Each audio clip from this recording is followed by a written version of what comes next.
Live from ABC 7, this is Monday Night Postgame, sponsored by your Southern California Chevy dealers. Well, hi, everybody, and thank you so much for tuning in to Monday Night Postgame here on ABC 7. I'm Rob Fukuzaki. Tonight, I'm joined by the Pro Bowler Jim Everett, who was a Rams quarterback for 7 of his 12 years in the National Football League. Sitting in for Roland Williams. Jim, the Rams had their bye week. I guess Roland needed one, too? I think they did. I think we got a lot of people. Hopefully, we're going to get a lot of people healthy, and hopefully that includes Roland. That's right. What you been up to, Jim? I tell you, just trying to live the good life. Been in California. We actually moved to Texas, and we're doing a bunch of fun stuff. But watching the Rams play, watching the Chargers play, watching the NFL, a lot of good stuff to talk about, too. Absolutely. We have a full show tonight. The Washington Commanders visiting. The Chiefs are getting back to full strength with Jaden Daniels missing his 3rd game for Washington. Defensive game to start. Washington moving the ball in their first possession, but it ends abruptly. Marcus Mariota's pass bounces off Deebo Samuel for the Kansas City interception. But, Jim, the Chiefs got no points off the turnover as Washington's defense makes a big play here. Great play.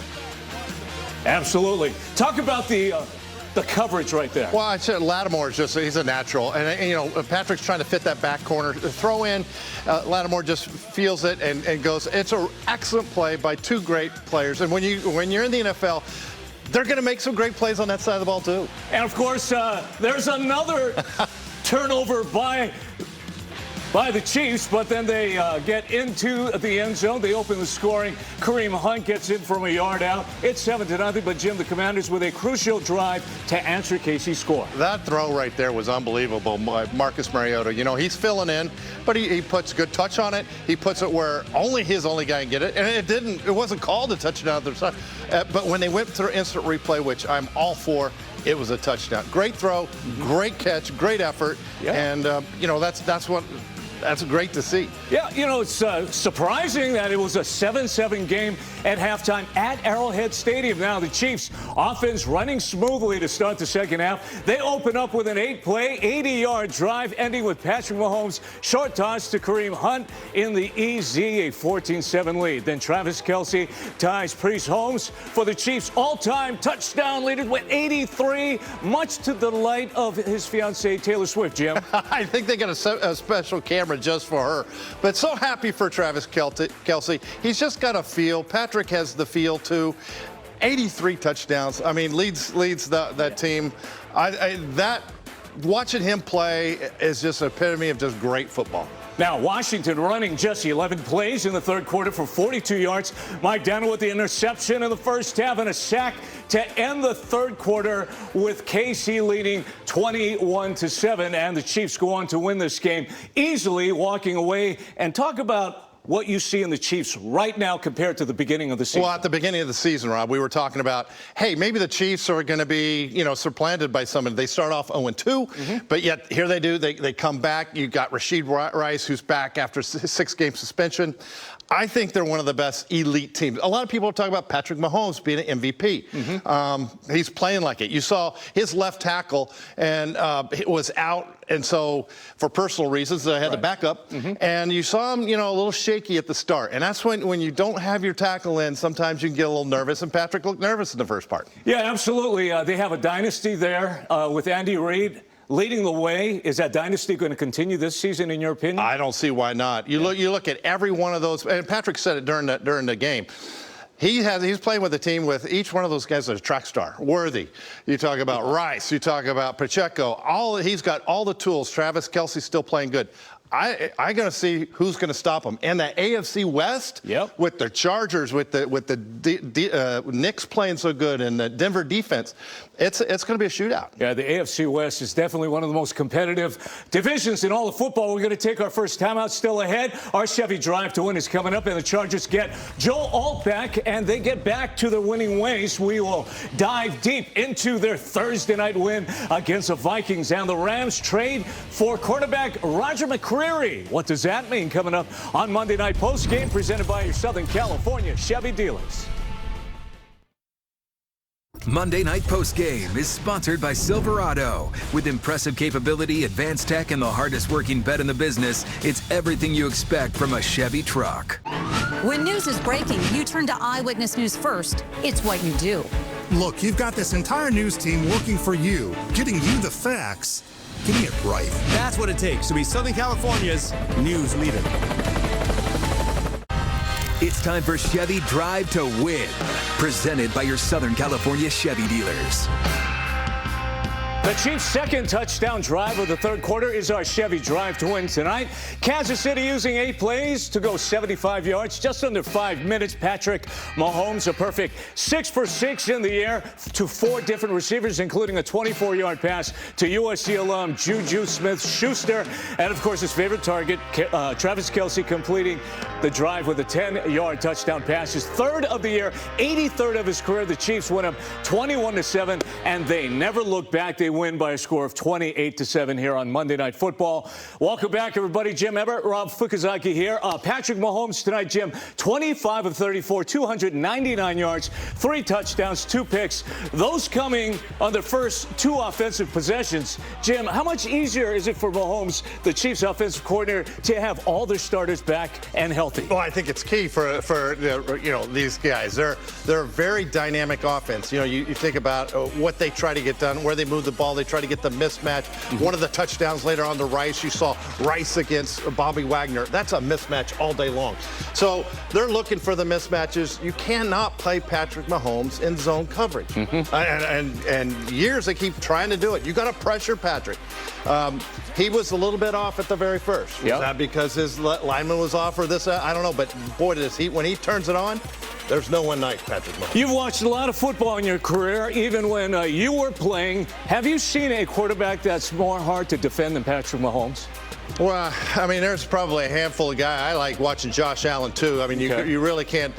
Justin Herbert, I think, is too, with his legs. He'll get it with your legs, all the throws you can do. But just the off-balance stuff that he can do. He has some Brett Favre to him. Yeah. I mean, I would say I have to, as a plus, but I think he makes better decisions. All right, now Casey's defense containing the Commanders tonight, allowing 14 points, 260 yards on 52 plays, 2 sacks, 2 interceptions. Now, Jim, the Chiefs defense playing complimentary football tonight. Well, Spags does a great job on that side of the ball.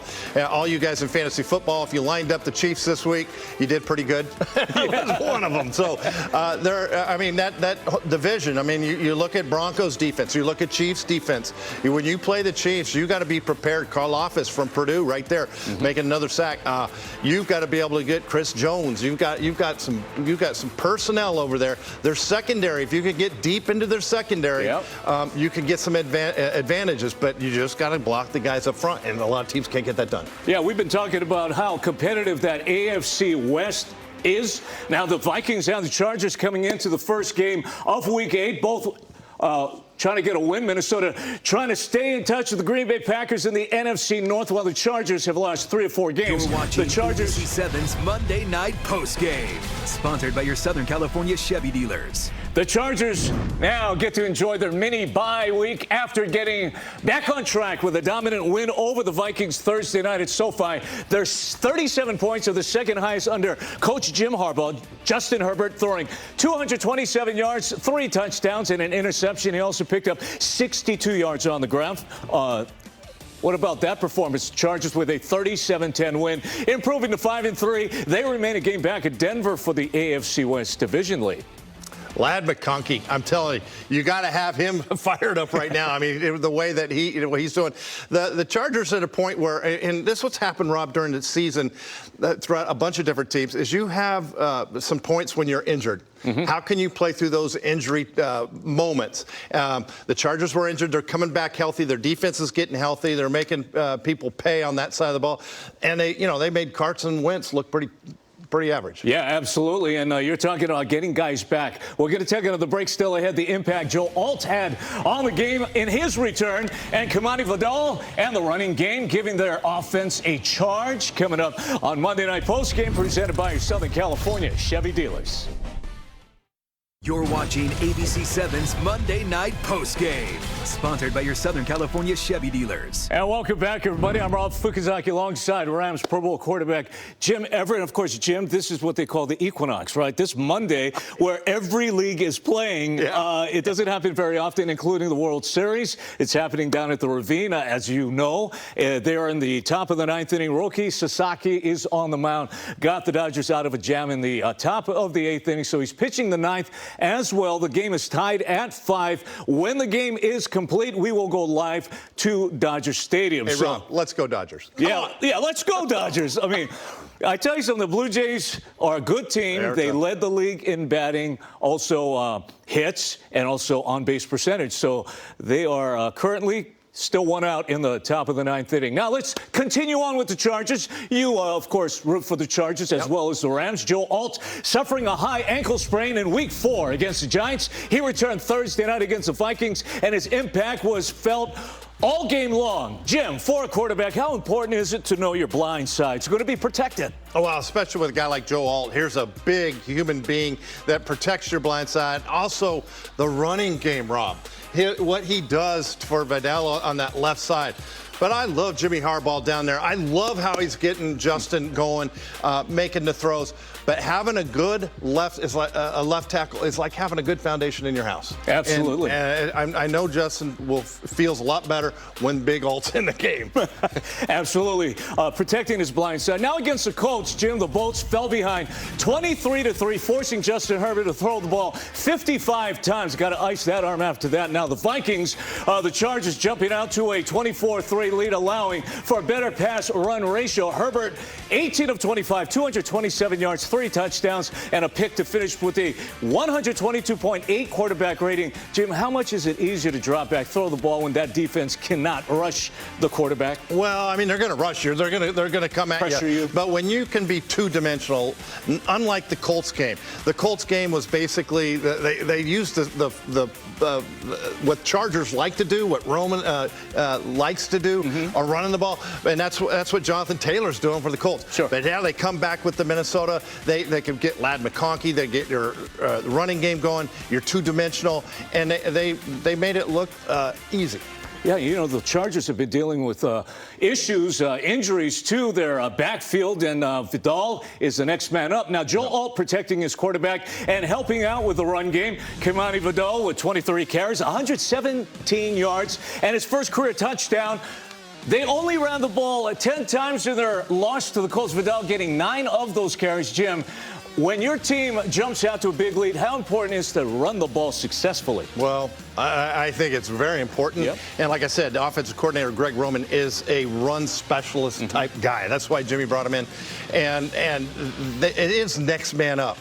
We knew that Chargers were going to have a good rookie running back. We did not know his name was Vidal. He's doing a great job. And not only is he doing that, but he's also doing a good job on pass protection. And that's why I always say, young running backs, if you want to get in there, know the pass protections. And number 30 does that and runs the ball well. Absolutely. Now the Chargers defense, Jim, playing angry against the Vikings after they got torched by the Indianapolis Colts. The defense giving up just 10 points against Minnesota, holding them to 164 yards of total offense with 5 sacks, 10 tackles for loss, 2 turnovers, and the defense got off to a quick start. Now, the Vikings just 3 of 11 on third downs, allowing the Chargers to nearly double that time of possession. Jim, the defense wasn't going to play badly for a second straight week, right? No, and you know, the crazy part about it was not on my bingo card to say Colts were going to be good this year.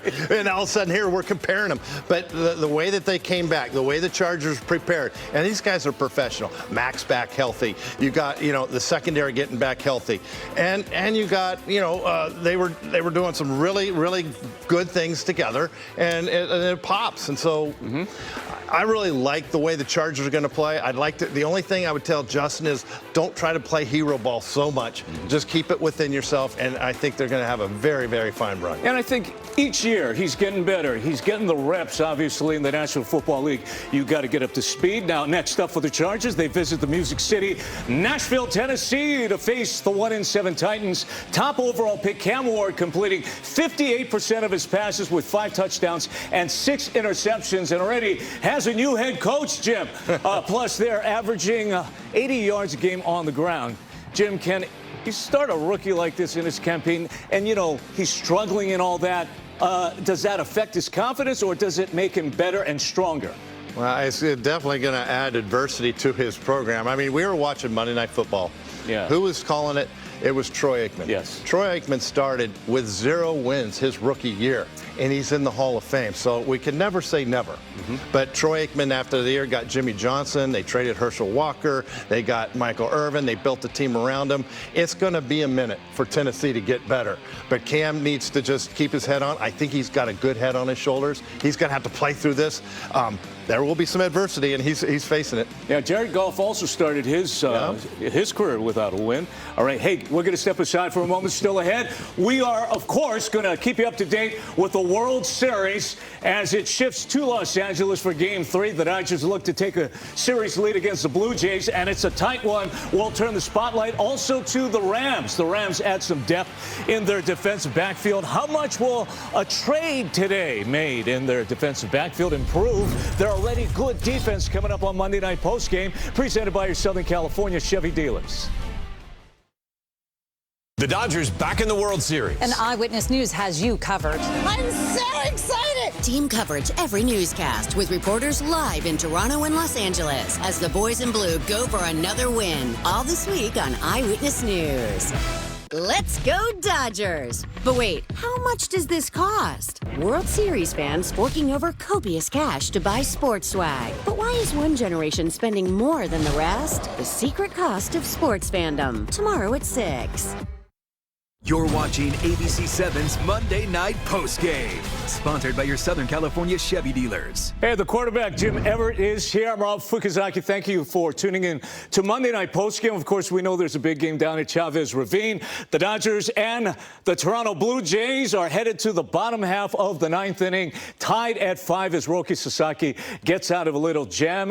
When that game is complete, we will go live to Dodger Stadium. Now, the Rams have been without cornerback Ahkello Witherspoon since he broke his clavicle in Week 2 against the Titans, an injury that needs around 12 weeks to heal. Today, the Rams adding some depth in the defensive backfield. The Rams coming off a bye week, but the front off was still a little busy, finalizing a trade today, acquiring cornerback Roger McCreary and a conditional 6th-round pick for the Titans for a conditional 5th-round pick. McCreary, a 2nd-round pick for Tennessee in 2022, is in his final year of his rookie contract.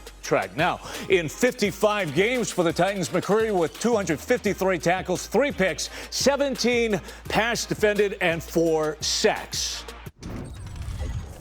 We're looking to be able to just add some depth. You know, he's a guy that respect from playing against him earlier this year. Has some inside, outside flex. We're excited to get him in. He'll get packed, and we'll get him out here, and then we'll see what it looks like to be able to get him going for this week. But excited to be able to add him. Respect his game from going against him. I've heard great things about the human being from people that have been around him. Now, Coach McVay, I have to ask you, talk about the job he has done. It's hard to believe it's in his 9th season. I do, but what he said there, Rob. Yeah.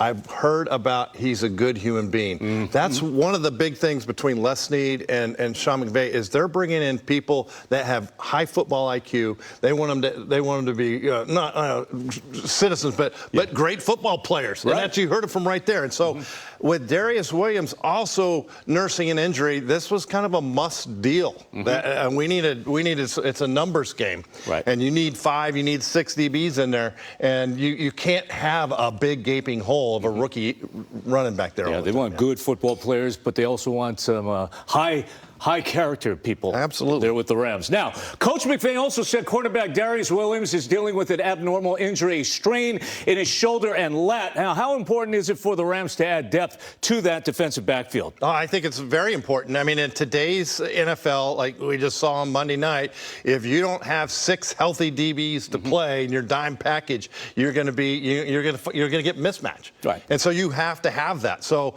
I think, like I said, this is a numbers game. This is something they had to do. Could they have gone out and maybe done something with the New York Jets to try to get Sauce Gardner? But that would, you'd have to mortgage the future on something like that. Absolutely. Now, McCreary has played primarily in the slot for the Titans this season, but has experience playing outside as well. Jim, the Rams defensive backs have mixed results this season, and McCreary is a big upgrade at cornerback, especially with the pressure the Rams put on quarterbacks. How good will this defense be? Their defense is already good, Rob. I mean, you've got a lot of pressure. You know, your verse coming up the middle. You've got all the linebacker crews that are coming. There's been some injury on that part too. It's the secondary part that has been. Witherspoon, he's always done a good job with him being out, Darius coming in, and now he's hurt. You've got to shore up your holes, and it's a long season. Yeah. And hopefully this pays off. Is this a one-year rental? It could be. Yeah. Because here's a guy, if he goes out and gets a contract, then the Rams would get a conditional draft pick. So, I mean, it's a good play. I think Les Snead does a great job of managing the roster and needs to be commended for it. How difficult does the Rams defense make it on the opposing quarterbacks with the way they rush the quarterback? Very. I mean, Chris Shula's doing a great job with the talent they have. I mean, I think each week they come in with new stunts, they twist, both sides, they come out either side. It's a young defense. It's not salary cap wise, it's very friendly on that part too. So they're young, they're energetic, and they're eager. And if they keep doing that, I know they're going to get to play the New Orleans Saints coming up here pretty soon. Yeah. And they're going to have to keep that big energy against them too. All right, now the quarterback for the Rams. Let's talk about Matthew Stafford enjoying his 17th season, completing 66.1% of his passes for 1,866 yards, 17 touchdowns, and just 2 interceptions on 242 pass attempts for a 109.3 rating, 6th best in the National Football League. He's averaging 266.6 yards per game, 3rd best in the league, and now leads the league with 17 touchdown passes. Plus, he's been sacked only 11 times this season, 23rd lowest in the league. Jim, is he having an MVP-type season? He absolutely, Rob, is having an MVP season. And I'll tell you, the way he's playing, he is playing as good as any Ram quarterback I've ever seen. I mean, what he's doing, able to look right, throw left. Some of the stuff he's doing is just crazy sick. And Devontae Adams, I mean, having him play alongside when Puka's hurt. You know, you have a 1A and a 1B. Most of the time you don't have, you have to go to your number 2 guy. So they were smart to make sure he had the weapons. You don't see that with Aaron Rodgers in Pittsburgh, but you see that with the Rams, with Matthew Stafford. You've got a gunslinger, and you're allowing him to feed those guys. And he's off, you know, he's doing a great job of manipulating the defense, understanding what the defense is going to bring. And there's no doubt, I think, in my opinion, one of the best Ram passers right now and an MVP type season. Okay, now with the season Stafford is having, Jim, the Rams have been pass heavy in the first 7 games, throwing the ball 243 times, running the ball 190 times. They're averaging 103.4 yards a game. Now they have 10 games remaining. Do you think the Rams have been more committed to the run after the bye week? Will they be more committed after the bye week, or will they continue to be pass heavy? Well, I think there will be some passing, of course, Rob. But what happens is when you got Haverstein out at right tackle, he's one of your road graders over there. When he comes back healthy, which I think will be next week, possibly the week after. But if he comes back, you get the line solidified up front. We had to move guys around because of the injuries. And I think we get back to that running game, and Williams goes off. Well, I'd like to see Corum go off. There's some good talent there. We're going to need it to go down the stretch. And we also got to keep Stafford in a position where he's just not getting teed off on as well. Absolutely. Hey, coming off a bye week, the Rams host the 1-7 New Orleans Saints. It'll be their first home game in nearly a month, Jim. And their loss to the Bucs, Spencer Rattler benched in the 3rd quarter for rookie quarterback Tyler Show. Now, Jim, the Rams coming off their bye, playing a team that are 14-point favorites against. They might they're not going to really know who the quarterback is. Do you really have to know? Well, I think it's going to be Tyler Shook. I think he's going to come in. I think Rattler's been going in. There's been a few turnovers that he's been doing. Maybe the guys, they were looking for a spark last game, and Tyler Shook didn't really give them that. But I just don't know where they're at with their whole scheme too. We're going to talk about New Orleans Saints. We're talking about injuries about different teams. They got about twice as much injuries as everybody else. Right. And so, I mean, they are really a hurt animal. And, you can't take them lightly, though. Right. We cannot take them lightly. You know, a team that you are heavy favorites against, how do you, prevent yourself from coming out too flat? Well, you just gotta, your team captains, your leaders of your team have to, say, hey, let's get this done. Whatever the motivation is that you have, I mean, and then once you get out there, you got to take care of your business. You got to take care. I mean, right now we looked at Monday night. Kansas City was a favorite over Washington, and they came out flat, but they woke up and took care of business, and that's what the Rams are going to have to do. All right, here we are, Week 8. Where do you see the Rams? Are they a Super Bowl team in your opinion? I think they are. Yeah? I think they are. The big question is the secondary. And how healthy can we get? Can we get Witherspoon back? Can Darius Williams be healthy?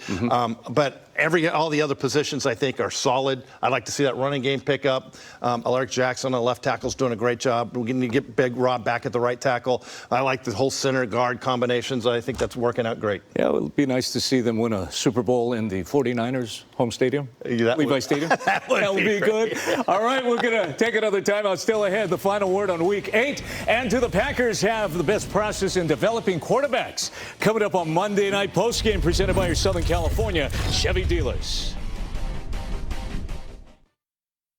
Breaking now at 11. When it's urgent. Tonight, the red flag warnings. When it's happening in your neighborhood.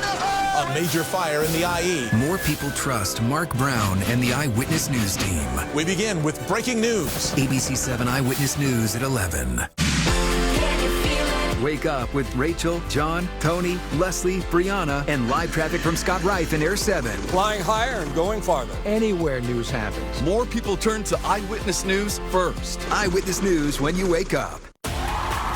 Next live, Sarah Paulson from All Spare. Plus, Good Morning America's Robin Roberts. Watch live tomorrow morning at 9 on ABC 7. We're watching ABC 7's Monday Night Postgame. Sponsored by your Southern California Chevy dealers. And welcome back, everybody. I know it's a football show, but of course we're keeping an eye on Game 3 of the World Series played at Dodger Stadium tonight. And it's tied at 5, still tied at 5. They're heading to extra innings, Jim. Let's go, Dodgers. Very exciting. And as soon as that game is complete, we will take you live to the Ravine for a special report. Now, let's have the final word on Week 8 of the National Football League. The student is now the master. Jordan Love and the Packers taking on Aaron Rodgers and the Steelers. Green Bay just 7 points on 5 drives in the first half, 24 points in their first 4 drives in the second half. Jordan Love hot in 46-degree weather, completing 20 straight passes in a row in the second, finishing with 360 yards, 3 touchdowns. Future Hall of Famer Aaron Rodgers sat on the bench for 3 seasons behind Hall of Fame quarterback Brett Favre. Love, Rodgers backup for 3 seasons before becoming QB1. Rodgers the 24th overall pick. Love was the 26th overall pick. Jim, we have seen franchises struggle having replacements for great quarterbacks, filling those huge shoes. Should others follow that Green Bay system? Well, I think there is. Going back to this game, 20 straight completions. You're in the zone when you're doing that. I mean, but with the calls, with the execution. So Jordan Love is man, he's hitting Kraft running his routes. He's really good. Now the question is, Brett Favre was 35 years old when they drafted Aaron Rodgers. He's set for 3 years. Aaron Rodgers was 36 years old when they drafted Jordan Love. He's set for a few years. I actually like that. Michael Penix with Atlanta. Kirk Cousins was 37 when they drafted Michael Penix, and everyone's up in a roar like, wow, why are they drafting a quarterback? Especially when Kirk Cousins. Matthew Stafford's 37 years old. There could be a quarterback coming, because that's about how the transition goes. You don't want to leave the cupboard bare. And Drew Brees, they did not have a backup to him. And if that person was, because I follow New Orleans Saints, I thought was going to be Lamar Jackson, but they passed, and they got a defensive lineman. So it all depends where you're at, and they're still struggling because of that. Yeah, absolutely. Let's talk about that team in Indianapolis. I mean, you're from West Lafayette and the Purdue Boilermakers. Now, the Colts continue to make you believe they are for real, easing disposing of the Titans for their 4th straight win, Jim. Now a league best 7-1. The Indianapolis Colts lead in yards and points in the National Football League. Jonathan Taylor leads the league in rushing and rushing touchdowns. Daniel Jones 3rd in the league in passing yards. Jones enjoying his new environment. Jim, the old saying about quarterbacks, you can drive a Cadillac but can't drive a Ford. Is that the case with Daniel Jones? Why is he so good now in Indy? I don't know, because he must be an EV. I'll tell you, Rob. I don't know. But I don't know what's going on with the state of Indiana between the Colts and the Hoosiers, but there's some football going on there. And I don't, the big thing about, like I said, Danny Jones and what they're doing, and Tyler Warren, their tight end, is really picked it up. But the guy that's making this happen and is Jonathan Taylor. He has to be in the running. He has to be in the running for MVP. Right. Because he is carrying that team. Yeah. And, I mean, he's running like it's 2022 again. Mm-hmm. He went through some injuries. He came back. He had a so-so year that year. A lot of guys maybe on the draft board, you're like, I'm not going to take that guy. But you know what? You need to take that guy. Yeah. Yeah. He's good. You're a Purdue guy. Yeah. How hard is it to see Indiana play the way they are? The Hoosiers, your biggest rival. I know. I'm calling Purdue every other night saying, hey, do we got an NIL program yet? We're going to catch the Hoosiers, Lord. Oh, my gosh. Number 2 in the country, and they are just mowing people over.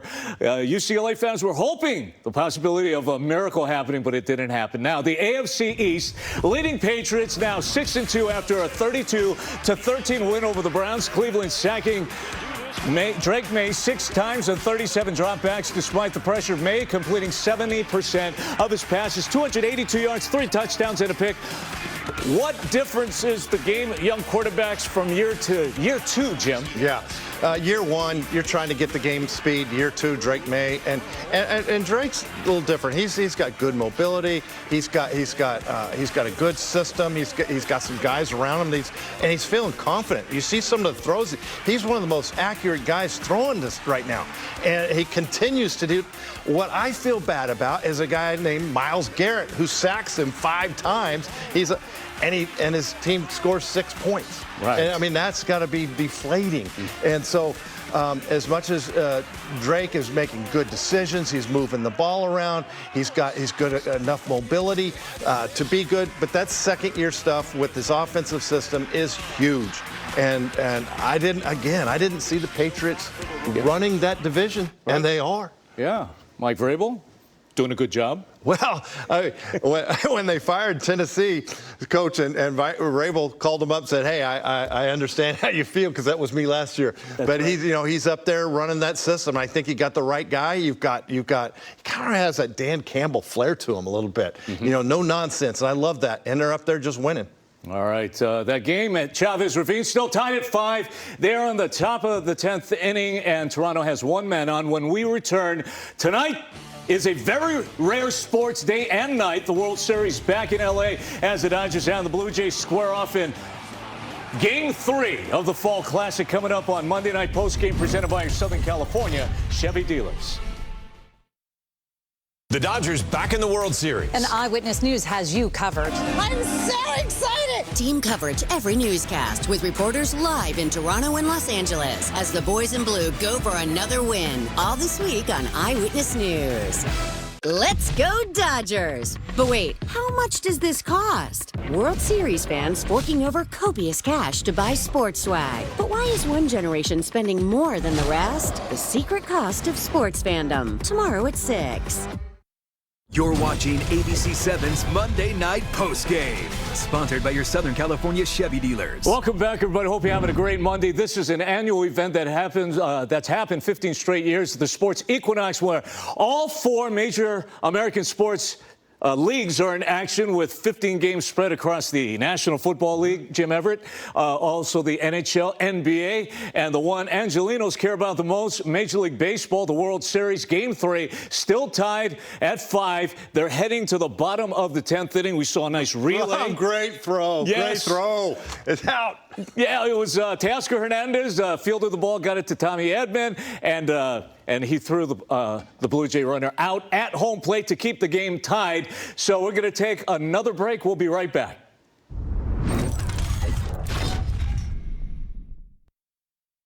Look at this. Another beautiful day in the Southland. But when the weather changes, and it does, that's when accurate weather information matters the most. We call that AccuWeather.